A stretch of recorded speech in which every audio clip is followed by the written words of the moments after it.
real this time. This is like probably the 6th attempt. So, hello my friends. My name is Rochelle. I'm a stay-at-home mom to a toddler. She is 17, almost 18 months old. And this is just a quick little intro to a video that you're about to see that I filmed about 3 to 4 months ago when she was a bit smaller. At the time, we were in the midst of trying to find a home to purchase, and that took up a lot of energy at the time. And so here we are. We've purchased the home. We're in the home. We've been here about a month, a little bit more. And we are now in the midst of some projects in the house. So we've got the kitchen project and the baseboards and a lot of other things that we'd like to get done. It's an older home with really great bones, but yeah, it needs some TLC and some love. And we ultimately would love it to be a reflection of who we are. So that's what we're at. But in between that time, so since I have filmed the video you will see in a second, I kind of talked myself out of this channel and this journey of me documenting my journey back to myself. And so this is me recommitting and rededicating to myself and to being the best version of myself, for myself and not for my family. So yeah, I hope this video benefits you wherever you're at on your motherhood journey, and I will see you on the other side. Welcome to my channel. My name is Rochelle, and I am the mother to a 13-month-old girl, and I am growing into motherhood. On this channel, we are going to explore a variety of topics that are shaping me into the mother I'm going to become, as well as helping me to discover who I am now that I'm a mom and I've survived the first year.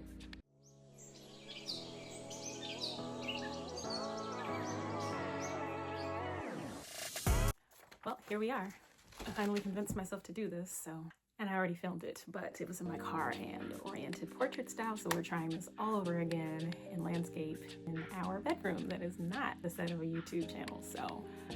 But here we go. So today I wanted to talk through some major lessons of my pregnancy. I'm a person who has had a special interest in pregnancy and motherhood and becoming a parent, and wanted to collect as much information as possible. And this is long before I had even met my husband, or we were thinking about planning pregnancy or anything like that. So it was just something that I genuinely was interested in having a lot of context around, so that I had enough information of what I was saying yes to if I was to become a parent.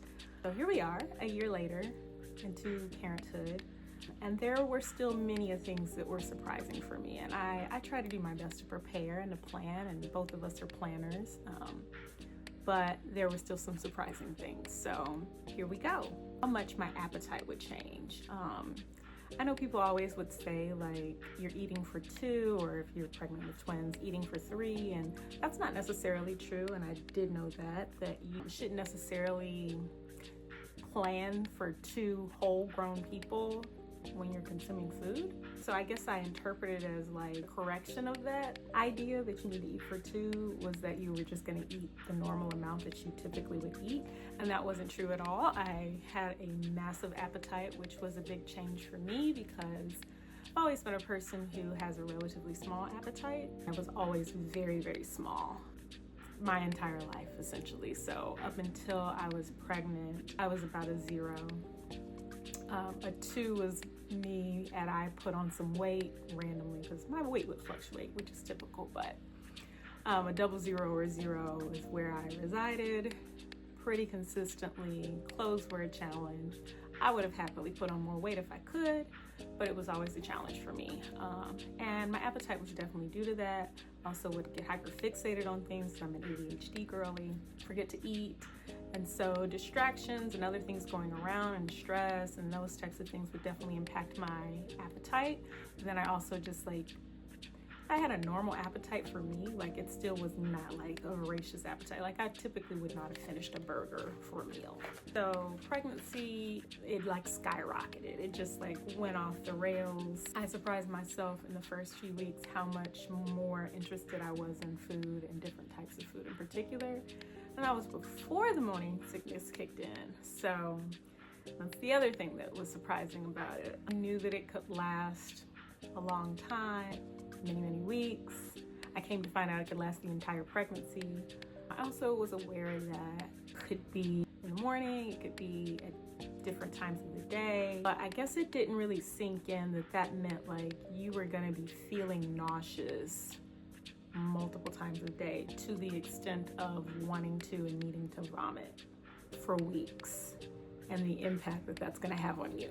So that was my experience from the times I think I found out we were pregnant at about 5 weeks. It was probably around the 6.5 to 7 week mark when I started to feel a little bit nauseous in the morning, and then the next day it was like a little bit more nauseous, and then by the third day I was vomiting. And then that just continued to be the case. And then it was throughout the day. And that went on for weeks, probably a week and a half, 2 weeks before I finally called to the clinic. It was like, hey, I'm gonna take a trip soon and I have to fly. And I don't know if I can sustain a flight without vomiting throughout the entire flight. It was, very nerve-wracking for me at that point. It was already become a disruption to my work, and I had called off work a few times, and people were starting to wonder and worry about me, like, are you okay? This is unusual for you. So I got a prescription. Zofran was incredible, fast acting. There is like a sweet spot when you should take it though, which I found personally not something that was recommended necessarily, but take it when you start to feel just a little nauseous, just a little bit. Take it thin, don't wait, because if you wait, it might be too late and you might end up vomiting, even if you take it. So I would try to make sure I had them stuffed in pockets and purses and work bags and wherever. There was some in my car and I had them ready to go because you just never know when it's gonna hit you, and heat was definitely a factor. If I got overheated, I was gonna make me feel nauseous and I would need to pop one in really quick. But if you wait, and that could be even as much as like 5 minutes, 2 to 3 minutes, you could be at a point where, okay, it's too late, I'm gonna vomit. So take the Zofran quickly. They also recommended vitamin B6, but it takes longer to build up in your system and it's supposed to give you protection from the vomiting. That was never my experience. I continued to take the vitamin B6, tried to wean myself or pull back off the Zofran. The vitamin B6 never gave me the protection I needed, and the Zofran was always on deck. So morning sickness and how bad that impacted me, it was just all day long, some days, all day long, or the majority of the day, I was on the couch feeling sick until I got that prescription. It's just absolutely awful. What came along with that was also food aversions, and so not only was I sick and vomiting, but I couldn't really eat anything. There were a few things that I could eat that were safe foods that I knew were not going to make me feel sick. And meat was definitely a food that I had a strong aversion to. Any type of meat sounded absolutely atrocious, disgusting. Why would you mention it? Repulsive. But it did go away. So the food aversions should, resolve after a little while. Hot flashes. Who knew? Who knew that, we know about it in menopause, but hot flashes in pregnancy? So I did find out I was pregnant in late May. So first part of my pregnancy was throughout the summer. And the heat of hot Chicago, it was rough. So the nausea and the vomiting combined with the hot flashes on top of it being super freaking hot outside, it was rough. The hot flashes would, damn near take me out. We had the AC in here. I think we would keep it at 71 for me because I could not tolerate anything warmer. My body, it was a no. It was just absolutely not. I'm going to lose my mind. We're gonna need to bring the temperature way down. So my husband, bless his heart, not handle it, but he did what he needed to do. He would just bundle up and put a sweatshirt on or whatever. It was just very unusual for me because I'm a person who typically runs a bit colder. I'm the person who's bundled up usually in the AC, but I was the person who's just I'm dying. I don't think I'm gonna make it. I'm gonna be sick. I might pass out. So that was the whole vibe. Some things that were a little surprising. The size of my breasts changed so fast and then just continued to be massive to this day. Now, I was never a person with itty bitty tiny boobies, and they always were larger for my frame. Keep that in mind, like I was always super small. I always had a double D or E. But now, I'm not even gonna tell you, they have grown. I've grown a little bit. My weight has slowly tapered down, closer to what I was pre-pregnancy, but I'm still a little bit bigger, and I'm happy to stay right where I'm at. I don't want to lose any more weight. We're good. Yeah, the size of my breasts got so large, so fast in the very beginning. It was alarming. It was like, whoa, what's happening here? So prepare yourself. You might want to buy some more bras. That's another thing. The amount of clothing and other auxiliary accessories and things that you'll need to make your life significantly better.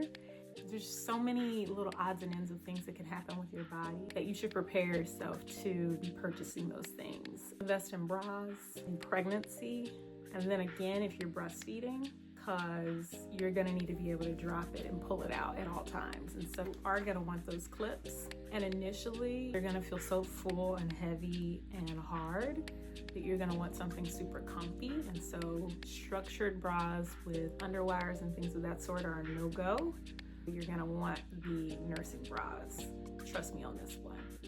I did happen to find a nice structured bra. A friend actually recommended it to me. That it looks like the type of bra that would have an underwire in it. It does not. It just has like a nice band, and it's got like a normal cup. That is the best option for like nicer outfit, like a little bit more lift, a little bit more smoothing, a little bit more separation. So highly recommend. Happy to link things like that as well, but prepare to invest in bras, because if you end up having honkers like me, you're gonna need them.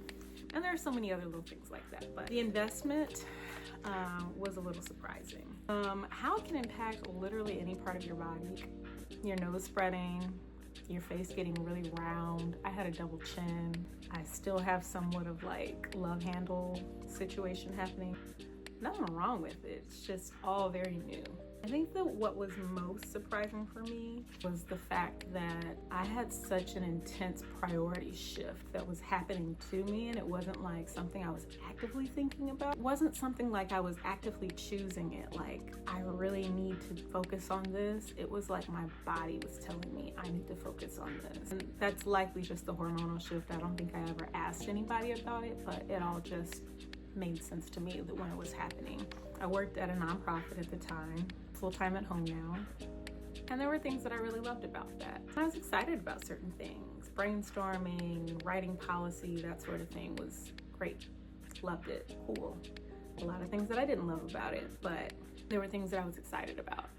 And so things would come up throughout my pregnancy, and I just couldn't even care. Like it just like, I couldn't muster the desire to want to care about some of these things. It was getting to a point where it was a little concerning for me, because I'm like, I need to still be productive at work. Like, I got so many more months left. I'm planning to come back after maternity leave, so we're gonna have to figure something out.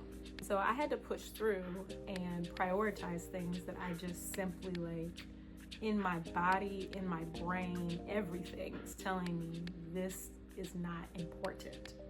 But it is, like, you know it is, but like your brain has put that on the shelf. We're focused on this now.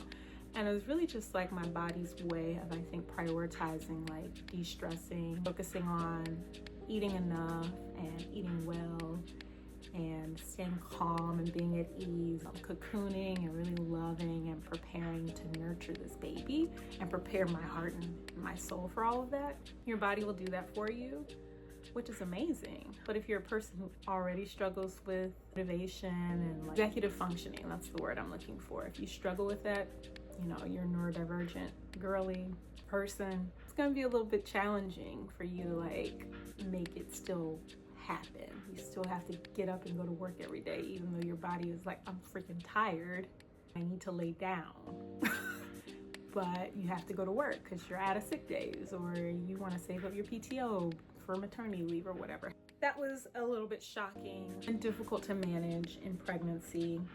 There's a ton of other things that I could cover that are, you know, pregnancy related that are were not necessarily shocking to me, but might be shocking to someone else who was not as prepared as maybe I was going into it. But there's tons of content out there about those things, and so this is just me sharing what was surprising about my pregnancy as someone who listened to a crap ton of birth stories and horror stories about people's births and losing babies and things of that sort.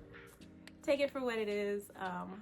If you're interested in finding out more about the postpartum journey, because that is in and of itself like its own thing, there's a lot more there, and I can share a lot more about the postpartum experience as well. And so I think that'll be like a part 2 to this video. So if you are interested in learning more about pregnancy, you happen to be a collector of information, if you're planning a pregnancy or not, maybe it just happened and you're already pregnant, would love for you to share your own experiences in the comments. Would love if you would like this video.